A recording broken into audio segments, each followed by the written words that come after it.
নিচটা অবধি আমরা যেমন ইয়েতে গেছিলাম সাফারি করে, এখানে কোনো সাফারি সিস্টেম নেই, সিঁড়ি করে 400টা মতো সিঁড়ি নামতে হবে। তো এখানে পুরোটাই জঙ্গল, পেছনের ভিউটা অসাধারণ। ফটো সেশন চলছে, এখন ওদের টান, এরপরে আমরা যাবো ওখানে। আর সৃজন যাচ্ছি হচ্ছে কোথায় জানো, মাদালপাট্টি পিকে যাচ্ছি। এখন 1 ঘন্টা 25 মিনিট ওখান থেকে আমরা পুরোটা নিচ অব্দি না নেবে এখন যাচ্ছি। এখানে খুব সুন্দর একটা ভিউ সামনে, অসাধারণ।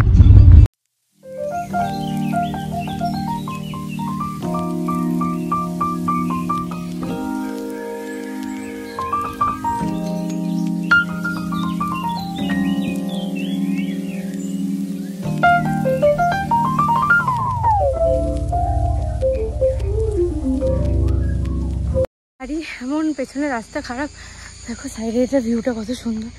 তো এত রাস্তা খারাপ, গাড়ি উঠতে পারছিল না, আমরা সব নিয়ে গেছি সৃজন, তারপরে গাড়িটা নিয়ে এগুলো এখন এই পাহাড়ের রাস্তায় হেঁটে হেঁটে উঠছি।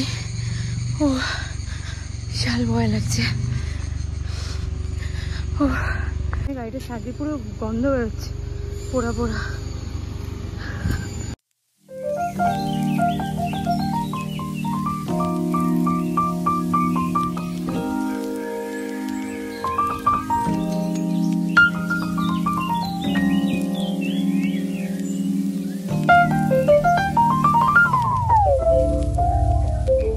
এসে গেছি মাদালপাট্টি পিকে, এরপরে জিপ রাইড হবে পুরো অফরোডিং।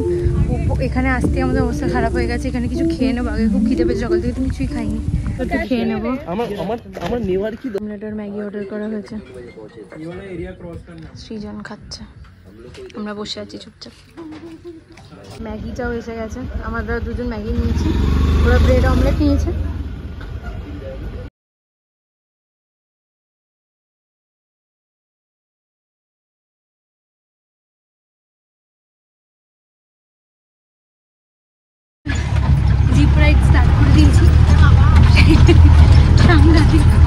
আবার চিকমাঙ্গলের পর আবার সেকেন্ড এক্সপিরিয়েন্স, তারপরে আরো কিছু জায়গায় গেলে সেখানেও আমাদের জাঙ্গল সাফারি টাফারি হবে। সৃজন একদম সামনে ভিউ দেখতে দেখতে বসেছে, বাট আমরা এখানে চিকমাঙ্গলের পর লাল যেরকম ধুলোটা উঠছিল সেটা পাচ্ছি না, পুরো লাল। হ্যাঁ, আর প্রচন্ড ধুলো এখানে, মানে কাভার জায়গাটা বেশ ভালো। হ্যাঁ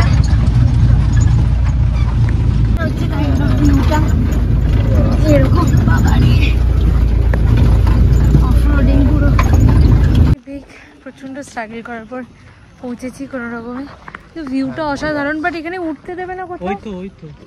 আচ্ছা আচ্ছা, এখান দিয়ে উঠতে হবে, এখান দিয়ে উঠতে হবে, গেট আছে, এটা হচ্ছে গেটটা। হ্যাঁ, এখান দিয়ে উঠতে হবে। কি সুন্দর এখানে জায়গাটা, এই যে কি সুন্দর, এই গ্রিন পাহাড়টা অসাধারণ লাগছে। আর আমাদের এখানে 8 ঘন্টাই আছে মাত্র, তো অসাধারণ। জাস্ট চারপাশটা দেখো, যদিও আমরা পিকটাতে উঠিনি এখনো, বাট স্টিল এখন সবাই পিক থেকে নামছে, সেখানে আমরা এখানটায় আছি। অসাধারণ জায়গাটা, অসাধারণ। এরকম মানে প্রত্যেকটা জায়গা, এখানে ভিউ পয়েন্টটা অসাধারণ, দারুণ লাগছে।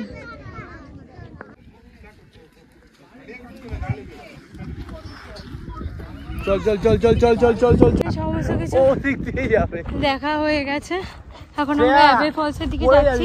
অথচ প্রত্যেকের ফোনে চার্জ অলমোস্ট শেষ, আমার ফোনে কিছুটা আছে, টানিস না এরকম করে। তোকে আমি একা হেঁটেছিলিস, তুই পড়ে গেছিলিস না? পড়িনি ভাই, ব্যালেন্স করে সম্মান নষ্ট করেছিস না। দাঁড়া, এরকম যাস না, পড়ে যাবো এখান দিয়ে গেলে। আমার দিকে আয় দিয়ে তারপরে এবার আমরা এখন যাবো হচ্ছে অ্যাবে ফলস। আরে আজকে আমরা অ্যাবে ফলসে জল নেই বলে তারপরে গ্লাস, তুই চুপ করবি। অ্যাবে ফলস ক্যান্সেল করলাম, তারপরে এখানে একটা গ্লাস ব্রিজ আছে, ওটাও ক্যান্সেল করে দিয়েছি। চুপ কর, ওখানে এত গরমের মধ্যে আর নামিনি। এরপরে এখান থেকে খেয়ে আমরা একটা কোনো সুভিনিয়ার শপে যাবো, এখানে দেখে ওখান থেকে না ড্রাই ফ্রুট কেন কিনতে যাবো, চকলেট কিনবো। চকলেট আর ম্যাগনেট পাওয়া গেলে সেইগুলো দেখবো একটুখানি, এখানে দেখতে হবে। আর এখানে যদি না পাই ভালো, তাহলে একজন থেকে জিজ্ঞাসা করলাম সে একটা দোকানে ঠিকানা দিল, সেইখানেও যেতে পারি। পাইনাপল জুস আর ওদের ওয়াটারমেলন জুস এসে গেছে।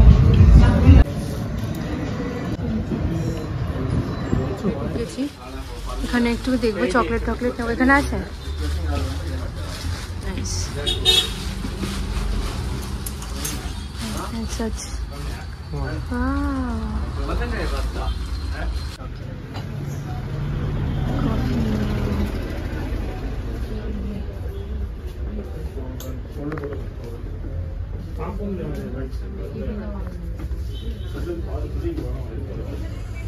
যাচ্ছি কালকে তো লাস্টে একটুখানি ডিনারের টাইমে হয়তো আমি একটু ব্লগ করেছিলাম, আর তো ব্লগ করা হয়নি।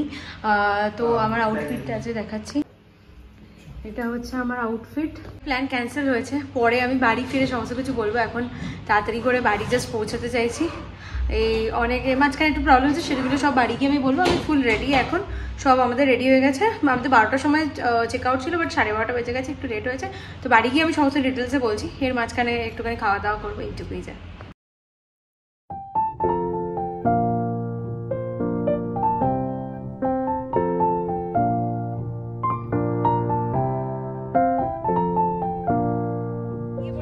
রাস্তাতে আছি, প্রচন্ড বৃষ্টি হচ্ছে, কিছু অলমোস্ট দেখা যাচ্ছে না।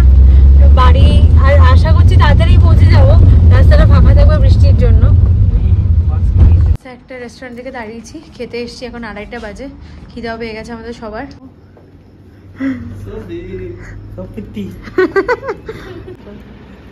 খাবার এসে গেছে আমাদের, 2টো থালি, আর এটা হচ্ছে মাটন রোগান জোশ, আর ভাতও আসছে।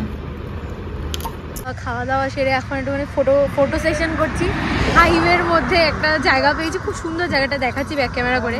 ভাই এখন ফটো সেশন চলছে সবার, আর ভিউটা হচ্ছে এইটা, খুব সুন্দর। আমাদের টি ব্রেক। কে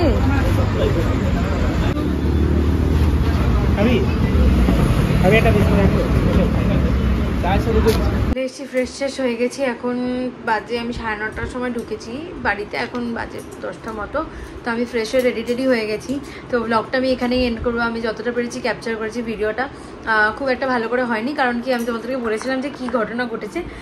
আমরা যখন চিকমাঙ্গলুর গেছিলাম বিশাল প্রবলেম ফেস করেছিলাম, মানে তখনও বলেছিলাম।